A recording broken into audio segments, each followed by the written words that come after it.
3장 9절에서 18절의 말씀입니다. 하나님의 말씀 로마서 3장 9절 18절 같이 한 절씩 제가 한 절 읽고 여러분이 한 절 읽고 이렇게 교도하겠습니다. 그러면 어떠하냐? 우리는 나으냐? 결코 아니다. 유대인이나 헬라인이나 다 죄 아래에 있다고 우리가 이미 선언하였느니라.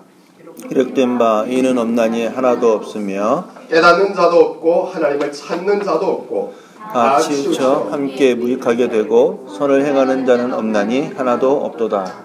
그들의 목구멍은 열린 무덤이요 그 혀로는 속임을 일삼으며 그 입술에는 독사의 독이 있고 그 입에는 저주와 악독이 가득하고 그 말은 피 흘리는데 빠른지라. 파멸과 고생이 그 길에 있어 평강의 길을 알지 못하였고 그들의 눈앞에 하나님을 두려워함이 없느니라 함과 같으니라. 아멘. 저는 오늘 선교적 세계관을 회복하라라는 회복하자라는 제목과 함께 말씀을 나누고자 합니다. 자, 우리 신태준 집사님 오셨는데 환영합니다. 우리 또 통신을 기도에 귀한 그룹기가 되어주셔서 감사를 드립니다.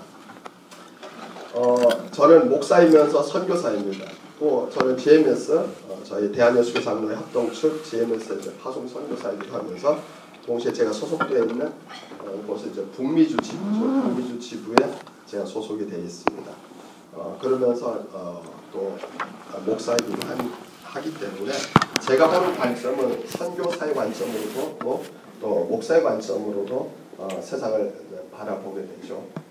교회에서 또 전 미국에 가서 이민 목회를 한 5년 가까이 하면서 또 이민교회도 경험을 하고 한국교회도 경험을 했고 그리고 지금은 전 세계 교회를 다니고 있죠. 제 사역의 기본 베이스가 미국과 캐나다이기 때문에 미국의 50개 주 가운데 제가 올해까지 42개 주를 아주 그냥 뱅뱅뱅 돌았더라고요. 보니까 캐나다도 마찬가지죠. 캐나다도 동부 서부 거의 제 사역지죠. 저는 미국과 캐나다를 주 무대로 해서 지금까지 사역을 하다가 하나님이 계속해서 조국 교회에 대한 거룩한 부담을 주셨고 그리고 하나님께서 이 한국 교회 가운데 이 시대에 에스더, 느헤미야, 예레미야, 다니엘과 같은 하나님이 이 시대 가운데 이 땅에 무너진 곳을 막아서서 이 나라와 이 민족을 제상 나라와 제상 민족으로 회복하여 열방 가운데 주님의 다시 오시는 그 길을 예비하도록 이 민족을 깨우라고 하는 강력한 하나님의 음성과 그 하나님의 콜링을 제가 계속해서 확인을 하면서 하나님 순종하겠습니다. 계속 차일피일 미루다가 이제는 요단에 발을 들여놓겠습니다. 그래서 저희들이 오늘 네 번째 통일선교 미국과 캐나다는 327차고 한국으로는 이번에 4차죠. 네 번째 통일선교 하요 기도 모임을 이렇게 갖게 되었습니다. 여러분은 교회에서 신앙생활을 하기 때문에 매 주일마다 교회에서 목사님의 설교를 듣죠. 매 주일마다. 여러분은 주일마다 목사님을 통해서 설교를 들으면서 어떤 생각을 하시는지는 모르겠지만 우리가 궁극적으로 교회에서 신앙생활을 하고 그리고 계속해서 말씀을 공부받는 그 이유 중에 하나가 무엇일까요? 우리의 믿음을 유지하기 위한 걸까요? 아니죠. 우리의 믿음을 유지하는 게 아니고 우리가 가진 믿음을 갖고 어떻게 세상 가운데서 하나님의 군대로 하나님의 동력자로 하나님의 사람으로 살아갈 것인가에 대한 계속해서 우리는 그러한 영적인 깨달음과 또 그리고 영적인 그러한 능력들을 공부받기 위해서 우리는 교회로 가는 거예요. 그러니까 교회는 나의 종교 생활을 하는 그런 커뮤니티가 아니고 내가 세상 가운데서 영적 전쟁을 하고 세상 가운데서 하나님의 동력자로 하나님의 영광과 하나님의 나라를 확장시켜 가기 위해서 끊임없이 영적 전쟁을 하는 데 필요한 실탄, 필요한 영적인 무기들을 영적인 내가 탄약들을 공급받기 위해서 교회로 가는 거예요. 그래서 교회는 제가 전에도 얘기를 했는지 모르지만 거의 육군 사관학교 같은 곳이 돼야 돼요. 그래서 무엇이냐면 교회에서 성도들을 육군 사관학교 생도처럼 훈련시켜서 그들이 세상에 나가서 싸워서 승리하도록 만들어야 돼요. 그러지 않으면 교회가 존재할 이유가 없어요. 교회는 베이비시터를 하기 위해서 존재하는 게 아니에요. 그러니까 어린 아이들을 케어하듯이 교회가 그렇게 썬데이 크리스찬을 케어하고 커뮤니티를 유지하기 위해서 존재하는 게 아니고 세상에 나가서 끊임없이 이들이 하나님의 군대로 군사로 영적 전쟁에서 승리할 수 있도록 그들에게 영적인 무기를 지어주는 역할을 교회가 해야 되고 그러한 전투력을 교회가 갖추어 줘야 되는 거예요. 그래야 그 교회가 시대 가운데서 하나님의 길을 예배하고 하나님의 나라를 전진시켜 갈 수가 있는 것이죠. 그런 성도들이 계속해서 교회 안에서 재생산이 되어야 한다는 겁니다. 그리고 그 재생산을 위해서 교회 예배가 존재하고 목회자가 존재하고 말씀의 선포가 존재하는 것이죠. 선교단체는 특히나 교회하고 또 다르게 더 강력하게 영적 전쟁을 하기 위해서 하나님께서 특별하게 스페셜하게 모으신 공동체입니다. 그래서 선교단체는 교회하고 달라요. 우리는 싸우기 위해서 모이는 거예요. 싸우기 위해서. 단순히 여기에 모여서 종교 커뮤니티 또 교회처럼 우리가 주말 종교 동호회를 유지하기 위해서가 아니고 우리는 그것을 넘어서서 세상 가운데서 하나님의 이름과 하나님의 영광을 위해서 싸우기 위해서 존재한다고 하는 것을 저와 여러분이 다시 한번 마음에 새길 수 있기를 소원합니다. 오늘 제가 말씀을 전하기 전에 잠깐 기도하고 함께 오늘 생명의 말씀을 통해서 하나님이 우리에게 무엇을 말씀하시는지를 영의 귀를 열어 듣기를 원합니다. 살아 역사하시며 우리의 삶을 통해 영광 받으시기를 기뻐하시는 하나님, 오늘도 하나님이 우리에게 한 날을 살아갈 수 있는 생명의 시간들을 연장시켜 주신 것을 진심으로 감사드립니다. 이 생명의 주인이 하나님이신 것을 고백합니다. 하나님, 오늘 이 시간이라도 당장 우리에게 호흡을 거두시며 너는 내게로 돌아오라 명령하시면 이 순간 우리는 하나님께로 즉각적으로 돌아가야 되는 피조물인 것을 절대로 망각하지 않겠습니다. 아직까지 하나님이 우리 코에 생기를 불어넣으시고 아직까지도 우리의 영혼을 거두지 아니하시는 것은 우리를 향한 하나님의 사명이 있는 것을 다시 한번 깨닫고 주 앞에 나와 또 하나님 앞에서 이 시대 제사장으로 이 시대 파수꾼으로 살아갈 수 있도록 은혜 주신 것을 진심으로 감사드립니다. 하나님이 나와 또 한반도 한민족과 열방의 유일한 주권자이시고 통치자이시고 유일한 조물주이신 것을 고백하며 하나님 앞에 모든 영광을 올려드립니다. 하나님, 오늘도 하늘에서 하나님의 뜻이 이루어진 것처럼 이 땅에서 한반도와 열방 가운데서 하나님의 선하시고 기뻐하시고 온전하신 뜻이 이루어지도록 우리가 이 시대의 파수꾼으로 간구하는 자리에 있게 하여 주옵소서. 하나님의 이름으로 이 땅에 무너진 곳을 막아서서 이 시대의 제사장으로 이 시대의 느헤미야, 다니엘, 예레미야, 에스더와 같이 서서 나라와 민족을 회복하고 열방 가운데 주의 길을 예배하는 일을 이 시대에 이 시간에 우리가 온전히 이 기도의 자리에서 또 감당해 갈 수 있도록 성령님 인도하여 주옵소서. 이 시간과 공간을 주의 손에 올려드립니다. 사단 마귀 일절 틈타지 못하게 하시고 온전히 하나님의 생명의 말씀을 통해 우리의 영안을 열어 주시옵소서. 우리의 영의 귀를 열어 주옵소서. 하나님이 보시는 것을 우리가 보게 하여 주옵소서. 하나님이 말씀하시는 것을 우리가 듣게 하여 주옵소서. 하나님이 가시는 길에 우리의 삶의 방향과 우리의 목적이 있게 하여 주옵소서. 하나님의 동력자로 이 시간을 통하여 또 저희들이 더 온전히 성장해 갈 수 있도록 인도하여 주옵소서. 감사하며 예수님의 이름으로 기도드립니다. 아멘. 여러분, 우리가 이 대한민국이라고 하는 이 나라에서 살다 보면 저는 미국에서 살기 때문에 그리고 뭐 누구보다도 한국도 자주 왔다 갔다 하고 또 중국, 러시아, 뭐 몽골, 중앙아시아, 남미, 북미 전 세계를 유럽까지 이렇게 다니다 보면 저는 다양한 사람들을 만나게 되잖아요. 그리고 또 교회도 여러분은 여러분 교회만 다니기 때문에 다른 교회가 어떤지 모르잖아요. 여러분은. 근데 저는 초교파적으로 여러 다양한 교단의 교회들, 뭐 미국 북장로 교회부터 남장로 교회부터 미국 남침내 교회부터 시작해서 또 한국에서 교회도 저는 침례교, 성결, 통합, 합도 다양한 교단의 교회와 목회자들과 성도들을 만나잖아요. 그러니까 저는 전 세계 교회가 어떻게 돌아가는지, 한국 교회가 디아스포라 이민 교회가 세계 교회가 어떻게 돌아가는지를 저는 늘 계속해서 경험을 하게 되잖아요. 그러니까 여러분은 운물 안의 개구리예요. 죄송하지만 운물 안의 개구리. 아마 여러분이 다른 교회를 가지 않는 한 어찌 보면 천국 갈 때까지 여러분의 교회가 전부인 줄 알고 그렇게 신앙생활을 할 수가 있어요. 그리고 그 여러분의 교회가 죄송하지만 하나님의 나라 전부인 줄 착각하면서 그렇게 신앙생활을 할 수도 있어요. 그런데 여러분, 하나님의 나라는 여러분의 교회 전부가 아니에요. 여러분의 교회는 하나님 나라의 일부에 들어가 있지 하나님의 나라는 우주적이에요. 하나님의 나라는 교회 울타리에 갇혀있지가 않다는 것을 여러분은 항상 명심해야 돼요. 그래서 우리가 교회 울타리가 하나님의 나라 전부인 것처럼 착각하는 순간 하나님 나라 축소주의에 빠져요.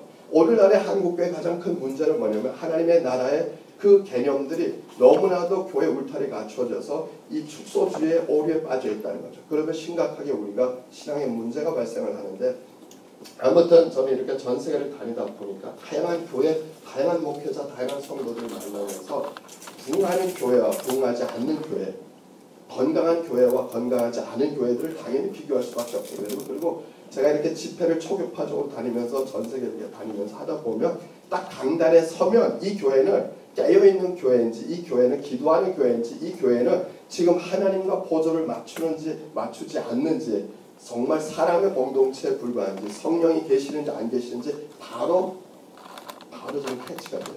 왜냐하면 중국과 러시아, 북한 전방에서 생명을 내어놓고 복음을 전하는 선교 사역을 하기 때문에 영적으로 센시티브하지 않으면, 영적으로 깨어서 하나님의 세미한 음성을 듣고 성령의 세미한 인도하심을 날마다 구하지 않으면 선교할 수가 없어요. 그러니까 늘 이 영적인 안테나가 항상 촉각을 곤두세우고 있기 때문에 어디를 가든지 딱 이 영적으로 느낌이 와요. 그래서 메시지를 전할 때 이 메시지가 튕겨나는 교회가 있는가 하면 이 메시지가 이렇게 딱 흡수되는 교회가 있고, 그 교회 영적 분위기에 따라서 완전히 달라요. 그런 것들을 이렇게 경험하다 보면 건강한 교회, 부흥하는 교회, 정말 성령이 운행하시는 교회는 이렇게 분별이 되는 것들을 종종 경험을 하게 되는데, 아무튼 제가 이렇게 전세를 다니다 보면 한국이라고 하는 이 대한민국 국가라고 하는 이 거대한 공동체와 또 한국 교회라고 하는 영적 공동체를 밖에서 객관적으로 바라보게 되는 그런 상황들이 많잖아요. 왜냐하면 여러분이 대한민국 안에서 살고 또 대한민국 안에 있는 한국 교회 안에 있기 때문에 사실 밖에서 여러분을 어떻게 보는지 잘 모른단 말이죠, 객관적으로. 근데 저는 밖에서 이렇게 대한민국을 보면, 특별히 미국에서 한국 사회를 보고 이러면 참 깝깝할 때가 많이 있어요. 그리고 한국 사회가 자유민주주의 국가이지만 자유민주주의 국가 가운데 한국 같은 자유민주주의는 별로 없어요. 그러니까 무슨 얘기냐면 우리는 성숙한 자유민주주의가 아니에요.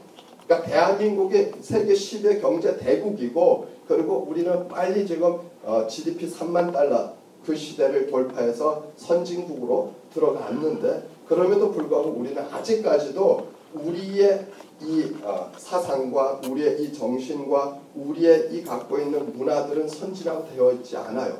지어는 우리의 정치도 선진화가 되어 있지 않아요. 여러분, 대한민국이 불과 북한의 GDP를 추월한 게 몇 년이 된 것 같아요?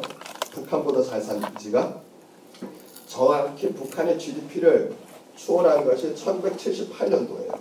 그러니까 78년 이전보다는 한국이 이전에 오히려 한국 북한보다 못 살았다는 거죠.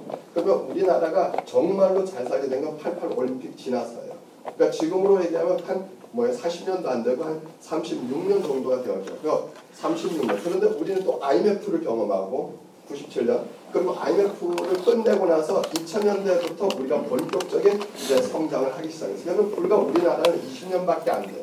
그러니까 실제로 우리나라가 선진국이 되어지는 데는 엄청나게 짧은 시간 동안에 그렇게 되어졌단 말이죠. 그래서 미국이나 이런 데 가보면 아직도 미국은 아날로그적인 게 엄청 많아요. 왜냐면 미국은 500년 가까이 이렇게 점진적으로 발전을 해왔기 때문에 아날로그와 디지털이 같이 가지만, 한국은 너무 급격하게 발전을 해왔기 때문에 그런 아날로그적인 시스템들이 빠르게 없어지고 그리고 디지털화되어지는, 그래서 그런 부분들은 한국의 국제사회의 일원으로 그리고 선진 경제를 발전시켜가는 데서는 장점이었지만, 한편으로는 경제를 발전하고 국가의 이러한 여러 가지 반도체라든가 핵심 첨단 기술들은 빠르게 한국 사람의 빨리빨리 문화로 발전이 됐지만, 안타까운 건 우리의 이 정신, 우리의 이런 갖고 있는 이 자유민주주의 시스템은 거기에 걸맞게 이렇게 발전하지가 못했어요. 그러다 보니까 물질 문명은 발전이 됐지만 그 안에 있는 소프트웨어라고 하는 소프트웨어, 하드웨어적인 건 엄청난 발전을 이루었지만 소프트웨어는 아직까지도 우리는 미국이나 이런 캐나다나 유럽에 있는 선진국가들에 비해서 봤을 때는 상당히 많이 떨어져 있어요. 근데 여러분, 특히 한국은 분단 국가예요. 70년 분단 상황에 놓여 있으면서 한국은 특히나 무엇이냐면 너무나 심각한 사상 전쟁 중에, 이념 전쟁 중에 있어요. 그러니까 북한과도 대치되어 있지만 한국 안에서도 끊임없는 남남 갈등과 사회 양극화가 세대 간, 지역 간, 계층 간에 너무너무 심화되어 있어요. 여러분, 한국만큼 여러분이 전 세계에 이렇게 지역 갈등이 심한 나라가 있는지 보세요. 전라도, 경상도, 호남, 경북 나눠져 갖고 여러분 이런 나라는 미국도 이렇지 않아요. 미국이 무슨 어디 지역으로 막 나눠져 갖고 그런 게 없어요. 유럽에도 이런 데가 없어요. 선진국, 자유민주주의 국가 가운데 대한민국만 독특하게 이런 지역 갈등과 그리고 이런 계층 갈등과 세대 갈등들이 엄청난 이런 사회 양극화를 가져오는 이런 상황들을 보게 되어지는데 여러분 이것이 왜 대한민국에서만 이렇게 특히 심화되어 있느냐.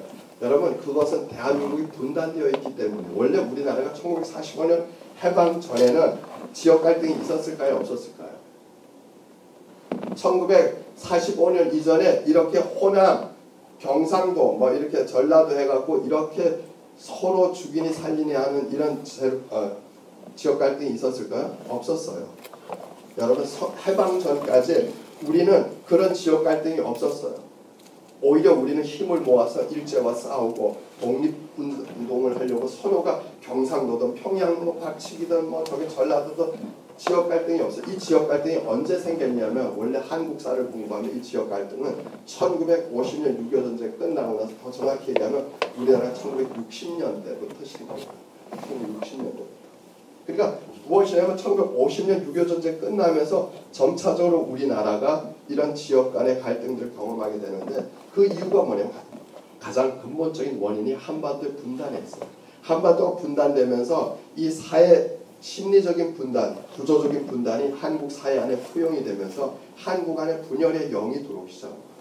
여러분 한국 사회가 왜 지역 간에 세대 간에 계층 간에 이념 간에 이런 분열이 심화되어 있냐면 한반도가 이 나라와 민족이 분단되면서 이 분열의 영이 한국 사회 속으로 들어옵니다. 그러면서 한국을 쪼개기 시작합니다. 여러분 한국은 계속해서 쪼개져요. 지역 간에 세대 간에 계층 간에 이념 간에 계속해서 사회 양극화가 심화되면서 여러분 근데 분열의 끝은 어딜까요? 분열의 끝은 네? 분열의 끝은 축복이에요? 멸망일까요? 여러분 분열의 끝은 멸망이에요. 분열의 끝은 하나님은 분열의 영이세요? 하나 되게 하신 영이세요? 우리 지금 통일선교 기도하잖아요. 하나님은 통일되게 하시는 하나님. 하늘에 있는 것이나 땅에 있는 것이 만유가 그리스도 안에서 통일되게 하려 하시면 하나님은 하나 되게 하시는 영이에요. 사단은 분열의 영이에요. 사단은 그래서 여러분 분열이 있는 곳에 교회도 분열이 되잖아요. 거긴 사단의 역사가 있지 성령의 역사가 있는 게 아니에요. 이해가 되세요? 교회가 여러분 성령의 역사가 있으면 교회는 하나 되어져야 돼요. 근데 사단의 역사는 분열의 역사예요. 분열 뒤에는 파멸이 따라오는 거예요.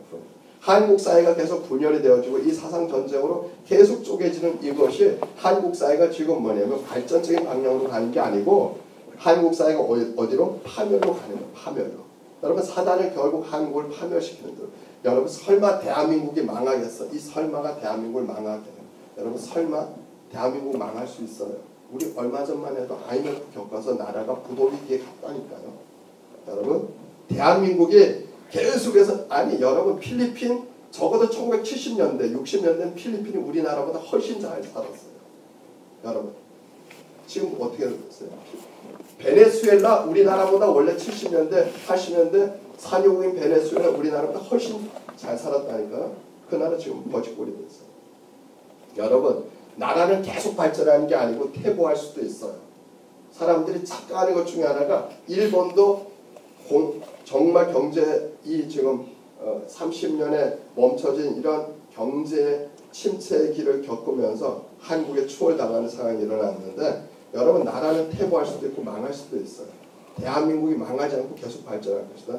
아니에요. 저는 여러분 제 예언이 틀린지만 우리가 지금 이 상태로 가면 파멸이에요. 여기서 우리가 다시 온전히 하나됨으로 이 나라 이 민족 가운데 하나님의 회복들을 가져오지 않으면 여러분 대한민국은 지금 계속 여러분이 대한민국 가운데서 일어나는 이런 사상 전쟁, 이념 전쟁이 끝이 어딘지를 아셔야 돼요. 근데 여러분 이것은 어떤 자유민주주의 국가에서도 일어나지 않는 형태예요. 우리나라만 유독 이런 상황들이 일어나는 거예요. 그러니까 그 어떤 나라보다도 어떤 체제보다도 치열한 이념 전쟁을 하고 있는데 이 대한민국은 거대한 두 개의 담론이 국가를 분열시키고 국민을 분열시켜서 국론 분열이 너무너무 심화되어 있는 것을 우리가 광화문만 가서 봐도 볼 수가 있어요. 광화문 가면 한쪽에는 태극기와 성족이든 할아버지 할머니들이 막 정권 지지 운동을 하고 한쪽에는 촛불을 들고 정권 퇴진 운동을 하고 막 이런 여러분 그런데 우리는 그 한쪽은 보수라고 얘기하고 한쪽은 우리가 진보라고 얘기해요.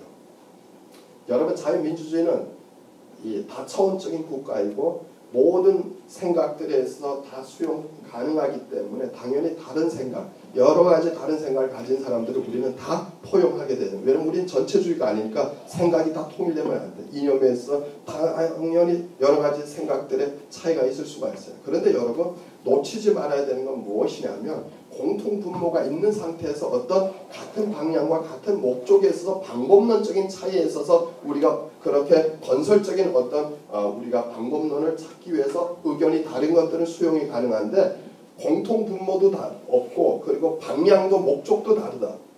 그런데 방향과 목적이 다르면서 가지고 있는 그 기초의 사상도 다른데 이러한 충돌들이 계속 일어나. 그러면 뭐 이건 파멸로 가는 거예요. 여러분 미국의 공화당, 민주당, 미국에 아무리 이렇게 보수와 진보가 나눠져도 미국은 동일한 국가관과 역사관을 갖고 안보관을 가지고 동일한 국가, 자유민주주의 국가라고 하는 그리고 자유시장 경제 체제라고 하는 그것에 토대를 두고 어떻게 미국을 더 발전시켜 나갈 것인가에 대한 이러한 발전적인 건설적인 방향에서 보수와 진보가 나누어져 있지만 한국은 전혀 이념 자체가 달라요. 완전히 무엇이냐면 사회주의 이념을 가진 사람들과 그리고 이 자유민주주의, 자본주의에 대해서 반대된 생각을 가진 사람들. 그래서 타락된 자본주의를 완전히 이것을 수정해서 그래서 사회민주주의로 나가야 된다. 그래서 이 사람들이 경제민주화, 자꾸 사회주의 이런 용어들을 얘기하고 뭐 기본소득 뭐 이런 것들이 다 사실은 사회주의적 요소예요. 이런 것들이. 그것이. 그러니까 마르크스나 레닌이나 엥겔스가 주장했던 개념들이 기본소득, 기본금융 이런 개념들이 다 그런 그러니까 기본이 뭐예요? 적어도 모든 사람이 공평해야 된다는 거예요. 기본적으로 뭔가 삶을 유지해가는데 생존을 유지해가는 데서 최소한 기본적으로 공평해야 되는 적어도 최소한 기본적인 의식주의에서는 공평해야 된다고 하는 이런 개념은 사회주의 원리잖아요. 근데 아무튼 이런 전혀 다른 사상체계가 한국 사회에서 충돌을 가져오는데 우리는 그걸 보면서 왜 대한민국에 유독 다른데 특별히 이렇게 미국이나 발전된 선진국, 자유민주 국가들을 비교해 보면 너무나도 심화되는 이런 분열 가운데 있는 것들을 우리가 보게 되는데 이런 다양한 모습들을 보면서 우리는 생각이 다르니까 자유민주주의는 당연히 그러한 다양한 생각들이 공존을 하니까 그것을 수용해야 된다. 이렇게 얘기하지만 여러분 다양성이 좋은 거예요? 나쁜 거예요? 네? 네. 자, 다양성은 사실은 나쁘지는 않아요. 다양성은 좋은 건데 근데 오늘날 이 사회가 점점점 무엇이냐면 이 다양성이라고 하는 것들을 명분화해서 무엇으로 가느냐면 다양성을 중시하면서 동시에 뭘 얘기하느냐면 이 틀리다 맞다 이 옳다 그르다를 얘기하지 말라고 얘기해요.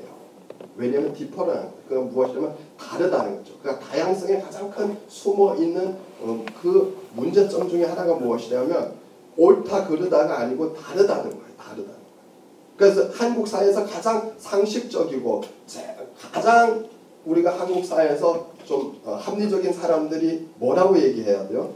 내가 상식적이고 합리적인 사람이라고 인정을 받으려면 틀리다고 얘기하면 안 돼. 다르다고 얘기해. 여러분 오늘날의 대부분의 한국 사회에서 되게 많이 통용되어지는 언어가 무엇이냐면 다르다는 거예요. 틀린 게 아니고 다르다는 거예요. 그래서 그걸 여러분은 되게 상식적이라고 생각해요. 여러분 근데 여기에 사단의 전략이 있어요. 여러분 하나님은 다르다는 얘기를 안 하세요. 하나님은 옳다 그르다를 얘기하세요. 선이다 악이다를 얘기하시는 거예요. 여러분 오늘 우리가 이 생명의 말씀을 우리가 분명하게 다시 한번 주목을 해야 되는데 오늘날 이 다원주의 사회에서 우리가 이런 여러 가지 다양한 생각들을 갖고 자유민주주의 체제에서 살아가다 보니까 사람들은 오히려 이런 다양성이 중요하고 그래서 이 다양성을 존중해야 된다고 얘기하지만 그 이면에는 무엇이냐면 그 다양성 때문에 선과 악을 구분하거나 옳다 그르다를 구분하는 것들을 배제시킨다는 거예요. 여러분 이때부터 문제가 발생해요. 여러분 우리 그리스도인들은 세상을 볼 때 다양해. 그러니까 이 다양한 것들이 다 나름대로의 다 가치가 있어, 의미가 있어. 이렇게 얘기하는 순간부터 우리는 사단의 전략에 말려드는 거예요. 이해가 되세요? 보수도 진보도 그래. 당연히 보수가 있으면 진보도 있어야 되고 또 뭐 중도도 있어야 되고 여러 가지 뭐 다양한 생각들이 있어야 돼. 이것이 자유민주주의잖아. 틀린 말이 아니에요. 그런데 중요한 건 그런 다양성 이면에 뭐가 있냐면 바로 하나님의 진리를 무너뜨리는 사단의 전략들이 숨어 있다는 거죠. 여러분, 분명하게 우리가 아셔야 되는 것은 우리는 그리스도인은 옳다 그르다를 얘기하는 사람들이에요. 무엇이 선인지 악인지를 분별하는 사람들이고 무엇이 하나님의 절대 기준에 부합하는지 부합하지 않는지를 우리는 세상을 향해서 분명하게 제시할 수 있는 사람들이 되어야 한다는 거예요. 그러지 않으면 이 싸움에서 이길 수가 없어요. 자칫 잘못하면 사단의 전략에 말려 들어가요. 그래서 우리는 보수의 편에 서냐 진보의 편에 서냐 이런 얘기를 하다 보면 우리는 결국 그 싸움에서 결국 계속 끝나지 않는, 교회도 뭐예요? 성도들 가운데 일부는 보수고 일부는 진보예요. 여러분, 성도들이 어떻게 한 교회를 다니는데 한쪽 그룹은 보수고 한쪽 그룹은 진보일 수가 있어요. 이게 말이 되냐고요. 그러면 이 교회 성도들은 하나님의 사상으로 일치되어 있지는 않은 거예요. 하나님의 절대 기준으로 통일되어 있지 않은 거예요. 이 사람들은 자기들이, 나는 호남 출신이니까, 나는 경상도 출신이니까 자기들이 갖고 있는 지역과 자기들이 갖고 있는 그런 어떤 세대적인 그러한 토대 위에서 자기가 가진 이념을 가지고 뭐예요? 판단을 하는 거예요. 세상이 옳다 그르다를 얘기하는 거예요. 이런 다양한 사람들이 모여있는 게 민주주의라고 얘기하면 우리는 사단에게 속는 거예요. 아니에요. 교회 공동체는 그것을 넘어서서 하나님의 기준으로 무엇이 선이고 악인지를 구분하는. 여러분, 성경이 옳다 그르다를 얘기하는 말씀인 것을 믿으시기 바랍니다. 성경은 다양성을 인정하라고 우리에게 주어진 말씀이 아니에요. 성경은 세상에 무엇이 선이고 무엇이 악인지를 분별하라고 주어진 하나님의 스탠다드, 하나님의 기준이라고. 그걸 가진 것이 하나님의 교회예요. 그래서 믿는 자들이 성경을 믿는다, 하나님의 말씀으로 정확무한 하나님의 말씀으로 믿는다면 믿는 자들은 세상에서의 좌파, 세상에서의 우파, 세상에서의 보수 진보라고 하는 이데올로기를 넘어서서 하나님의 가치관, 하나님의 기준으로 보면서 무엇이 악이고 선인지를 분별할 수 있어야 돼요. 그것이 믿는 자들의 가장 중요한. 여러분, 오늘 우리가 이 하나님의 말씀을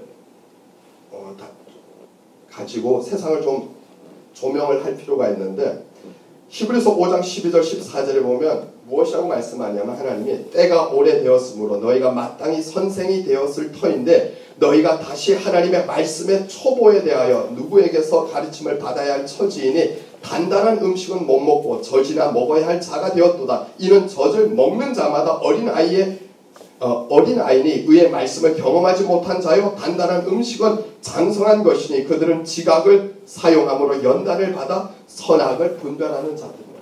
뭐라고 얘기하냐면 사도 바울 히브리서에서 하는 얘기가 뭐냐면, 장성한 자들은 선악을 분별하는 자들입니다. 하나님의 말씀을 갖고. 그런데 젖이나 먹는 자들은 뭐가 선인지 악인지 분별하지 못하고 다 가치가 있습니다. 다 의미가 있습니다. 이렇게 다양성에 휘말려서 가는 자들이에요. 서로 뭐 그냥 좋은 게 좋은 거다 이러면서 가는 거예요. 여러분, 그래서 오늘날 우리가 살아가는 세상에 보면 동성애도 뭐라 그래요? 얘들은 악이라고 그러면 안 돼. 다른 거예요. 디퍼런한 거예요. 성소수자 디퍼런한 거예요. 다른 거예요. 그걸 악이라고 얘기하면 안 돼요. 그건 그냥 다른 거예요. 여러분, 이것이 좌쪽에 있는 진보라고 하는 사람들의 무엇이냐면, 여러분, 이들은 뭐예요? 동성애를 틀렸다 그러면 안 돼. 진보는 뭐라 그래요? 이들은 이건 다르다고 해요. 여러분, 이게 사단의 전략이에요. 절대 속지 마세요. 이게 상식이고 이게 아주 합리적인 것처럼 이렇게. 여러분, 사단은 아주 광명의 천사로 얼마나 우리에게 상식적이고 합리적인 것처럼 이렇게 보여지게 하는데, 여러분, 이 속임에 넘어가면 안 돼요. 아니에요. 하나님이 하나님의 교회를 세우신 이유가 그것이 아니라 분명히 선악을 분별하도록 하셨다는 것이죠. 여러분, 그래서 성경은 영적으로 성장한 사람들은 분명하게 이 시대 가운데서 선악을 분별하면서 무엇이 선이고 악인지를 분명하게 즉각적으로 판별할 수 있는 사람들이에요. 그러면 성경이 얘기하는 선과 악이 무엇일까요? 선과 악이. 선과 악의 개념. 오늘 사도 바울이 우리가 읽었더니 말씀을 보면 뭐라고 얘기하냐면, 사도 바울이 그러면 어떠하냐? 우리가 나으냐? 결코 아니라. 유대인이나 헬라인이나 다 죄 아래 있다고 우리가 이미 선언하였느냐? 무엇이라 얘기하냐면 바울이 유대인은 뭐예요? 하나님을 믿는 자들이에요. 유대인. 헬라인은 뭐예요? 하나님을 믿지 않는 이방인들이에요. 그런데 바울이 뭐라 그러냐면 유대인이나 헬라인이 다 어디에 있다고요? 죄 아래에 있다고 얘기해요. 죄 아래. 다 죄 아래. 믿는 자든 믿지 않는 자든 다 죄 아래에 있다고 얘기를 해요. 그러면서 바울이 뭐예요? 기록된 바 의인은 없나니 하나도 없다. 너 깨닫는 자도 없고 하나님을 찾는 자도 없고 다 추쳐 함께 무익하게 되고 선을 행하는 자가 없나니 하나도 없다. 여러분 이 말씀은 과거의 말씀이 아니고 여러분 하나님의 말씀은 항상 현재 진행형이에요. ing예요. 무엇이냐면 하나님의 말씀은 과거에 끝난 말씀이 아니고 여전히 살아 역사하시고 그래서 구약의 이 히브리어로 기록된 말씀이나 신약의 헬라어로 기록된 말씀이나 구약의 39권의 말씀이나 신약의 27권의 이 66권의 말씀이 다 무엇으로 되는 현재 진행형으로 기록되어 있어요. 말씀하였느니라가 아니라 말씀하시느니라. 현재죠. 여호와께서 가라사대 여호와께서 말씀하시기를. 여러분 성경을 다시 한번 가서 보세요. 성경은 다 무엇이냐면 현재 진행형으로. NIV 성경, 킹제임스 성경 버전 가잖아요. 다 뭐냐면 현재 진행형으로 쓰여져 있어요. 왜? 하나님의 말씀은 시간의 지배를 받는 말씀이 아니고 시간을 초월해 계시는 말씀이에요. 항구적인 말씀이에요. 시간과 공간을 뛰어넘는 말씀. 그래서 이 오늘 사도 바울이 얘기하는 이 말씀은 과거 2000년 전에 바울이 초대교회 했던 말씀이 아니고 오늘 이 시대에도 동일하게 우리가 선포되는 하나님의 말씀인데 무엇이냐? 유대인이나 헬라인이나 다 뭐예요? 죄 안에 있다. 선한 것이 하나도 없고 의인은 하나도 없다. 그러면 세상적인 기준으로 선이 있다 없다? 죄 안에 있는 이 세상 가운데는 없다는 거예요. 죄 아래. 선. 여러분 그러니까 무엇이냐면 이 세상 가운데서 우리가 다양한 생각들을 가졌지만 그 다양한 생각들이 자유민주주의 체제 안에서는 세상적인 개념으로는 인본주의적인 개념으로는 그것이 당연히 다양성이라고 하는 의미에서는 수용이 되지만 하나님의 기준으로 볼 때는 그것이 죄 아래에 있다는 겁니다. 그래서 거기에 선한 것이 있다 없다? 없다는 거예요. 그러니까 거기에 어느 한편에 서가지고 혹은 그것을 붙잡고 그것을 자기의 가치로 맹신하는 순간 뭐가 되냐면 우리는 사단의 종노릇을 하게 되죠. 그걸 뛰어넘어야 돼요. 뛰어넘어서 우리는 하나님의 기준으로 이걸 볼 수 있어요. 여러분 이렇게 생각들이 다른 이유가 무엇일까요? 생각이 다른 이유는 사실 그 생각의 근저에는 세계관이 있어요. 세계관이. 여러분 왜 사람들이 이런 말을 하고 이런 행동을 하고 또 이런 다양한 공동체가 만들어지냐면 그 이면에는 그 사상과 그리고 그 생각과 그 공동체를 지탱시켜주는 중요한 세계관이 있어요. 이들이 세상을 어떻게 보느냐. 여러분 우리는 성경적 세계관이라는 얘기를 자주 해요. 성경적 세계관. 성경적 세계관이 뭐죠? 창조, 타락, 구속, 완성의 관점이에요. 하나님이 세상을 선하게 창조하셨지만 사단의 유혹으로 인간의 죄가 들어옴으로 세상이 타락했고 그 타락된 세상을 하나님은 영원한 형벌 가운데 내버려 두지 아니하시고 그리스도를 통해서 다시 구속하시고 주님의 재림으로 완성하신다는 바로 이 창조, 타락, 구속과 완성의 개념이 성경적 세계관이에요. 우리는 세상을 그렇게 보는 거예요. 사도 바울이 얘기한 것처럼 죄 아래에 있다는 거죠. 모든 것이. 그래서 죄 아래에 있는 그 어떤 것에서도 선한 것이 없고 그리고 그 하나님의 구속의 역사를 통해서 무엇이냐면 비로소 우리가 온전히 회복을 경험하게 된다고 하는 것이 가장 중요한 성경이 우리에게 가르치는 세계관인데 이 세계관을 세상은 인정하지 않아요. 그리고 그 세상 가운데 각자 자기들 나름대로 선이 있고 절대적인 가치가 있고 나름대로 또 자기들이 주장하는 것들도 또 하나의 중요한 진리라고 그렇게 계속해서 설파하고 있는 것들을 우리는 보게 되죠. 그런데 여러분 사도 바울이 지금 얘기하는 이 선이라고 하는 개념은 세상의 기준이에요? 하나님의 기준이에요? 하나님의 기준. 하나님의 기준. 그러니까 세상에서 우리가 하나님의 기준으로 볼 때는 선이 없는 거고 바울이 얘기하는 이 선의 개념은 무엇이냐? 하나님의 기준이에요. 하나님의 기준. 여러분 선은 뭐죠? 그러면 하나님의 기준에서 봤을 때 지금 바울이 얘기했듯이 모든 것이 제 아래에 있고 선한 것이 없다 얘기할 때 이 선은 하나님 자체예요. 하나님이 선 그 자체에서요. 그러니까 무엇이냐면 우리가 이 세상에서 보면 하나님의 진리를 거부하는 모든 것이 악이에요. 이해가 돼서 하나님의 진리를 거스르는 모든 것들이 악이에요. 하나님을 부정하는 순간 그것이 아무리 자유민주주의 체제에서 그들이 진보라고 하는 이름으로 개혁이라고 하는 이름으로 얘기할지라도 하나님의 진리를 거부하는 순간 그건 악이에요. 그건 싸워야 돼요.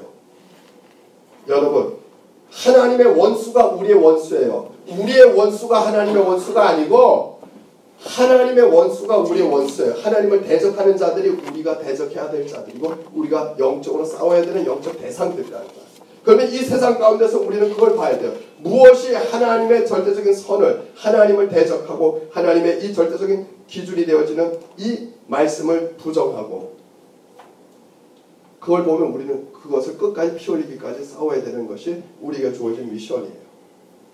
그런데 그 세상의 이데올로기를 붙잡고 교회 안에까지 들어와서 세상 가운데서 가졌던 그 잘못된 하나님을 대적하는 사상으로 또 교회 안에서도 계속해서 자기들이 당을 짓고, 그러면서 오히려 하나님의 사상은 종교적 영역에만 가둬두는, 여러분 이것이 오늘날 한국 교회 안에 너무나 많이 있는 거죠. 그러니까 무엇이냐면 세상에서는 자기가 갖고 있는 잘못된 세계관으로 말을 해요. 정치적인 얘기도 하고 경제적인 얘기도 하고 사회적인 얘기. 그러나 교회 안에 들어와서 하나님에 대한 얘기를 하는 것은 이건 종교적인 카테고리에만 딱 가둬두고, 그리고 그것은 무엇이냐, 자기들의 영역에, 세상의 영역에는 가져가지 않는, 여러분 진짜 믿음의 사람들은 믿음의 언어를 가지고 세상의 언어로 풀어낼 수 있어야 돼요.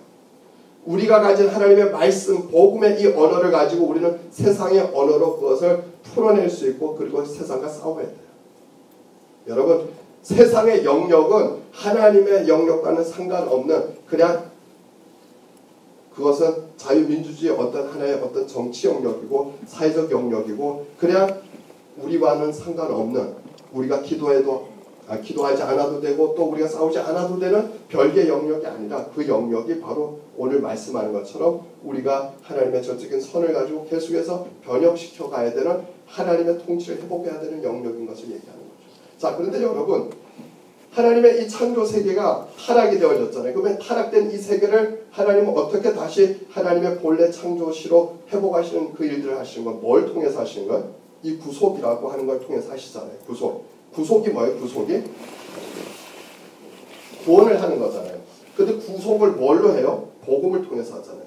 복음을 통해서, 복음이 전파됨으로. 자, 그런데 복음이 전파되는 이것이 뭐예요? 선교예요, 선교.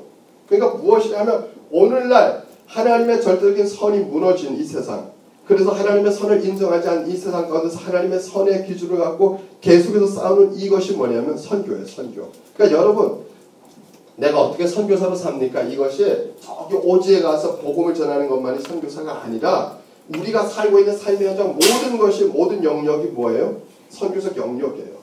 하나님의 구속의 영역이 여러분 영혼에만 국한되어 있는 게 아니고 모든 영역에 제가 다 그것이 미친다고 하는 것을 계속해서 말씀을 드리잖아요. 그러니까 무엇이냐, 하나님의 구속은 영혼만 달랑 구원 얻게 하는 게 아니고 그 사람이 속한 공동체와 그 나라와 국가 전체가 구속되도록 하는 거예요.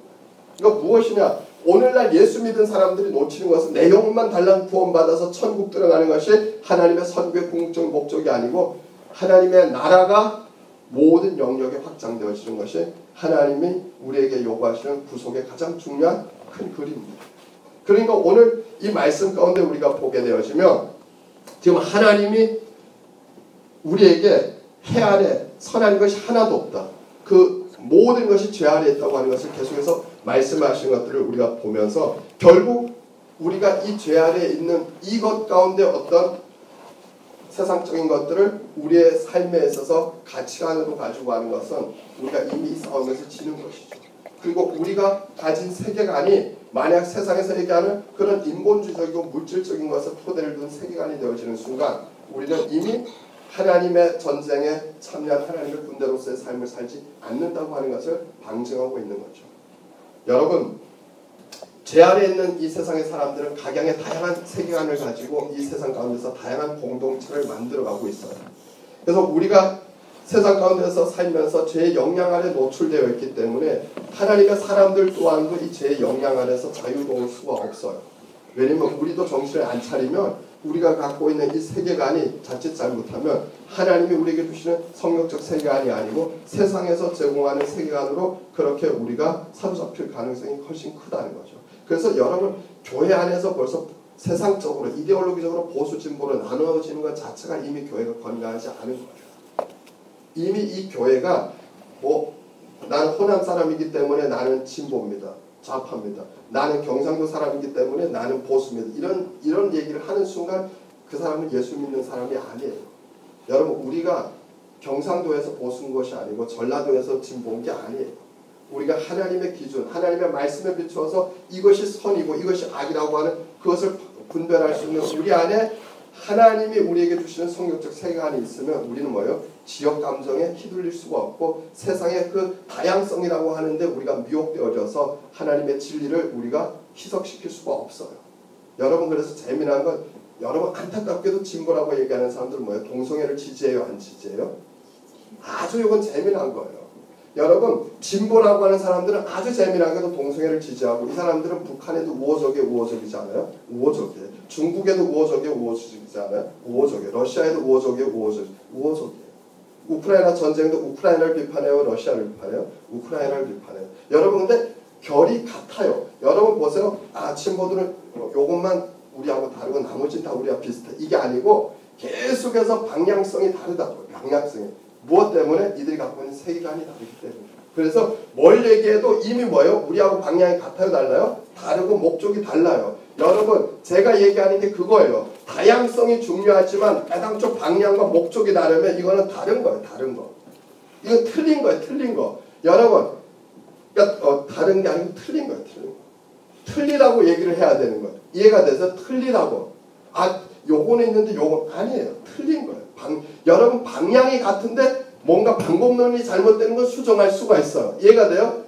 방향이 같고 목적지가 같은데 뭔가 이들이 방법론적인 거. 왜? 죄 안에 있기 때문에 당연히 보수도 그들이 하는 것이 선하지가 않아요. 그들이 하는 것 가운데도 오점투정리가 많아요. 그런데도 우리가 이걸 바꿀 수가 있어요. 궁극적으로는 자유민주주의를 주장하고 궁극적으로는 신앙의 자유를 주장하고 궁극적으로는 예배의 자유를 주장하고 궁극적으로는 자유시장 경제체제를 주장해가는 같은 방향에서는 우리가 변화를 해가 방법론적인 부분들은 절충해가. 그런데 완전히 이것을 사회주의로 체제 자체를 뭔가 이렇게 바꿔가고 완전히 이렇게 정체성을 바꿔가는 이거는 안 되는 거예요. 여러분 왜 자꾸 북에 가깝고 중국에 가깝고 러시아에 가까울까요? 여러분 왜 이 사람들이 저기 좌쪽에 서 있는 사람들이 왜 동성애를 더 지지하고 북한을 더 지지하고 자꾸 왜 그렇게 할까요? 뿌리가 같아서요. 아주 같다요. 왜냐면 끌리는 게 있어서 그러는 거예요. 자기들은 몰라. 왜 그런지를 몰라. 그 사람들한테 물어보면 왜 그런지를 몰라. 왜 우리는 이렇게 하죠? 왜 우리는 친국적이죠? 종국적이죠? 자기들도 몰라. 근데 왜 그러냐면 뿌리가 같아요. 그래서 무엇이냐? 계속해서 끌리는 거예요. 중국이나 러시아. 여러분 근데 우리가 분명히 자유민주주의 관점으로 보면 러시아를 비판해야 되고 중국을 비판해야 되고 북한을 비판해야 되고 여러분 이게 당연해요? 당연하지 않아요. 그냥 객관적으로 뭐 고민을 해봐야 돼요. 막 이렇게 심각하게. 네? 이건 고민할 가치도 없어요. 고민할 필요도 없어요. 근데 무엇이냐면 오늘 한국이 대한민국이 점점 이상하게 마시가는 이유 중에 하나가 그 부분이에요. 여러분 다양성이라고 그래서 우리가 이 자유민주주의 시간들이 짧고 그리고 민주주의가 성숙하지 않다 보니까 우리가 자꾸 우리의 체제를 전복시켜가고 우리의 이 가지고 있는 중요한 우리의 핵심 가치들을 무너뜨리는데 우리 스스로가 동조하고 있는 거예요. 계속. 여러분 우리의 다음 세대가 점점점 무너져가는 거. 여러분 다음 세대가 점점점 좌경화되어지고 점점점 얘들이 진보라고 하는 이름으로 하나님의 절대적인 선을 거부하는 자리로 계속 나아가는 것. 여러분 이것이 그냥 우연히 일어나는 게 아니에요. 사단의 교묘한 전략들이 한국 사회에 깊숙이 들어와 있는 깊숙이. 오늘 우리가 이 생명의 말씀들을 이렇게 주목하면서 여러분 우리가 선교적 세계관을 회복해야 돼요. 이 영역에서의 싸움이 단순히 우리가 이데올로기의 싸움이 아니고 선교적인 싸움이에요. 하나님의 통치, 하나님의 구속을 우리가 회복해가는 싸움이에요. 하나님이 창조하신 세계가 타락되어져서 죄 아래에 있는데 이 상태를 그대로 내버려 두면 계속해서 무너지는 상태로 가는데 특히 한국은 더구나 더 분단된 상황에서 이 분열의 영이 한국 사회를 지배하면서 계속 한국 사회를 계속 쪼개요. 계속 세분화시켜요. 여러분 계속 한국 사회 곳곳에서 이 분열의 영이 역사해요. 강력하게. 지금 우리는 한반도 전체가 한민족 전체가 분열의 영의 지배를 받고 있어요. 한반도는 그 어느 나라보다 어느 민족보다도 더 강력한 사단의 분열의 영이 역사하는 나라예요. 그래서 여러분 미국에서도 볼 수 없는 이런 극심한 이런 이념 대립이 한국 사회 가운데서 일어나면서 그리고 북한을 여러분 재미나게는 북한에 동조하는 사람들과 중국에 동조하는 사람들과 사실은 북한, 중국, 러시아만 봐도 여러분 중국과 러시아 어떤 나라예요? 북한을 앞에 세우고 1950년 6.25 전쟁을 통해서 한반도를 공산을 하려고 했던 한반도 분단의 장본인들이라고요. 한반도 분단 100만이나 되는 중공군을 내려보내지 않았으면 우리나라 통일됐어요? 안 됐어요? 네? 뭐 통일되고도 남았어요. 압록강까지 치고 올라갔다고요. 맥어더 장군이 인천 상륙 작전을 성공해서 압록강 물을 떠마시면서 내일이면 통일된다고 그들이 기쁨의 노래를 불렀다고요. 근데 중공군이 두만강 압록강을 100만이 밀고 들어왔어요. 소련이 그 당시에 스탈린이 탱크부터 시작해서 모든 무장을 이 북한군의 공군까지. 그래서 러시아 군인들이 다 북한 군복으로 갈아입고 스탈린이 항공기 우리나라에는 비행기가 그 당시에 우리가 항공 비행기 다 해봐야 몇십 대밖에 안 될 때 북한에 400대 이상의 항공편들을 스탈린이 보내고 우리나라에는 무기도 독립되고 나서 변변하게 없었는데 걔들은 완전히 중무장시켜서 스탈린이 2차 대전 때 쓰던 독일과 싸웠던 모든 전차부터 시작해서 기기와 보병까지 해서 다 중무장시켜서 북한. 그래서 우리나라가 전쟁 3일 만에 서울 내주고 그리고 전쟁이 일어나서 3개월 만에 한반도 다 내줬던 이유도 바로 이 스탈린하고 이 마오쩌둥이 한반도 분단의 이 악인들이에요. 장군인들. 오늘날 중국도 러시아는 여전히 뭐예요? 한반도 통일을 방해하고 한반도 분단을 영구화시키려고 하는 세력들인데 이들과 짝짝꿍이하는 이 인간들이 우리나라의 반을 차지한다 그러면 우리나라가 지금 정상이에요? 비정상이에요? 근데도 우리 기도 안 하고 가만히 있잖아요. 그러니까 우리가 진짜 영적으로 잠을 자는 거예요. 이게 지금 심각한 거예요. 무엇이 악이고 선인지를 분별 못하고 뒤퍼러나다. 다 다르다. 여러분 이렇게 수용해야 됩니다. 우리는 자유민주주의. 이 사단의 전략에 속지 마세요. 이게 지금 한국 교회와 한국 성도들, 한국 국민들이 속고 있는 거예요.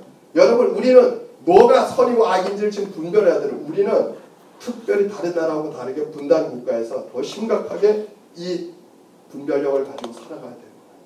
그래서 우리가 깨어서 하나님 앞에 이 기도에 나와서 이렇게 무너진 것을 막아서서 하나님의 뜻을 거스르고 하나님의 진리를 대적하고 조금이라도 이 한국 사회를 계속해서 하나님께로부터 멀어지게 하는 이런 분열의 영이 역사할 수 있는 모든 것들을 다 끄집어내서 뭐예요? 하나님 앞에 고발하고 예수의 이름으로 끊어내는 일을 하는 거예요. 그래서 무엇이냐? 이 한반도를 다시 그리스도 안에서 예수 그리스도의 십자가의 피로 복음으로 하나님과 통일시켜 이 한반도 전체를 구속하여서 세상 나라와 세상 민족으로 회복하여 우리는 그리스도 안에서 하나 되어 땅 끝까지 주님의 오시는 길을 예비하는 그 민족으로 거듭나도록 하는 그 일을 저와 여러분이 해내야 돼요. 근데 이걸 그냥 방치하잖아요. 그러면 뭐예요? 한반도는 망해요. 한민족은 망한다. 여러분 해 아래 선한 것이 하나도 없고 그리고 의인은 하나도 없다. 본래 사도 바울이 얘기해요. 이 상태가 타락된 이 대한민국 세상의 상태인데 이 상태를 그냥 우리는 다양성이라는 이름하에 자유민주주의라는 이름하에 그냥 그것은 이거는 당연히 존중돼야 돼. 그리고 그것에 대해서 우리가 노터치 이거는 우리가 다 건드리면 안 돼. 이건 민주주의에 반하는 거야.